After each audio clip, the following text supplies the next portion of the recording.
Howdy folks, Larry and Sansi coming to you from the farm. Sansi's behind the camera today. She says she don't want to get out here, so it's on me. Look, we got a little bit different video today. We like to cover when we have trouble and things, and you know, the good and the bad. Well, we went off camping and I got out in the middle of nowhere and was there for 2 or 3 days, got ready to leave, and 2 of our slides wouldn't come in. So we were how do they say it?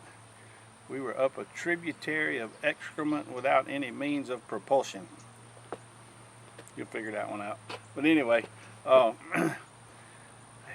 we didn't know what to do. Like I say, we were out in the middle of nowhere. There was no towns nearby. We made phone calls. There was no one around to come work on it. My mechanic was 4 hours away. So yeah, we got books out, and I called Tiffin, which we've got a Tiffin, so they were very helpful, or as helpful as they could be, not being able to see what was going on.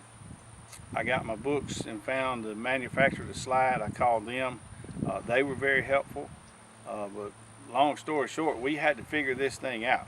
Now, our hydraulic slides, which are on the passenger side, they work fine. It was our electric slides on the driver's side, and there's 2 of them with 2 different switches. Neither one of them worked, so we knew there was a breakdown in the power somewhere. But I'm not an electrician, so I'm just not good at that kind of stuff. But I didn't have a choice. I had to try to figure this thing out. So the first place I went was fuses. I checked all the fuses. They were all good. I reset all my circuit breakers because I just really didn't know what to look at. All of that seemed to be fine. I researched how to manually bring them in because we really we couldn't drive it, so that didn't work out for me. There's a lot of different type slides. There's a lot of different motors, a lot of different ways to do things. Mine said it had a way to do it, but I crawled up under and looked at it, and I just couldn't figure out an easy way to manually bring the thing in. So this whole process took about probably 4 hours before I finally could figure out what was going on. There was no self-service where I was at, so I couldn't get on video with somebody and show them what I was doing, to get them to help me. I'd have to come out, fool with it, go back, get on a landline, which is where we were at. They had a landline, and call and talk and that sort of stuff. But anyway, it was just a long process. It took most of the day, but we'll look down the motorhome here. On a Tiffin, your slide control stuff for your slides is in the very far side of the passenger side. It's in the very back. So we'll walk back there, and I'll show you what we come up with.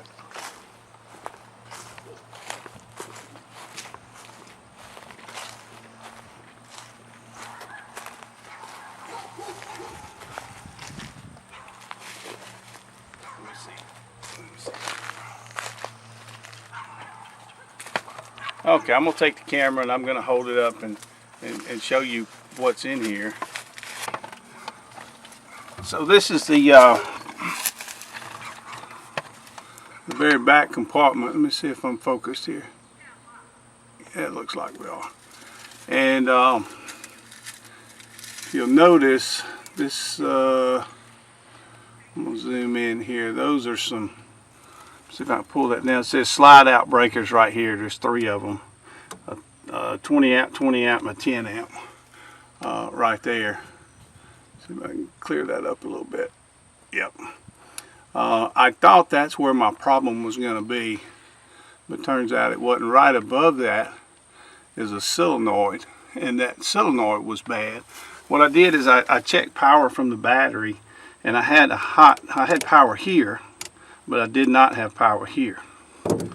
So I actually took this wire right here, and I jumped from this post to there to just bypass that solenoid. And while I did that, someone inside pushed the button and the slides came in. So I'm not an electrician. I don't understand electricity. I don't like fooling with it, but I didn't have a choice. So that told me, or I felt like that told me, that solenoid was bad. But anyhow, we got them in and we brought it home. I ordered solenoid. I don't know, it was about $35, I guess. and I got it put on this morning. 10 minutes, change that solenoid out, and now it works fine. So that was the problem. It's a 12-volt system, and for people like me that don't like dealing with electricity, at least I wasn't dealing with 110. It was 12 volts. So I took my tester and I just tested from starting with the batteries, which are in this next compartment. Came to here, and Tiffin's the one that told me look in the very back compartment. That's where your stuff's at. So I went from there to here, and I had 12 volts to that solenoid, but I didn't have it afterwards. So I just made an assumption. I jumped it. It worked fine. Ordered a new one, put it on this morning. Everything works as advertised. So just want to throw this out there just in a quick video. Maybe this will help somebody if you're having trouble with your slides. Keep in mind, use your owner's manuals. There's all kinds of slides. There's all kinds of different pieces that go on them. So yours might not look like this one, but it should be similar. If your slide's not coming in, neither one of them, then there's a break in the power somewhere. For me, it was a solenoid. So hope this helps somebody. And until next time, Larry and Santi saying, see you down the road.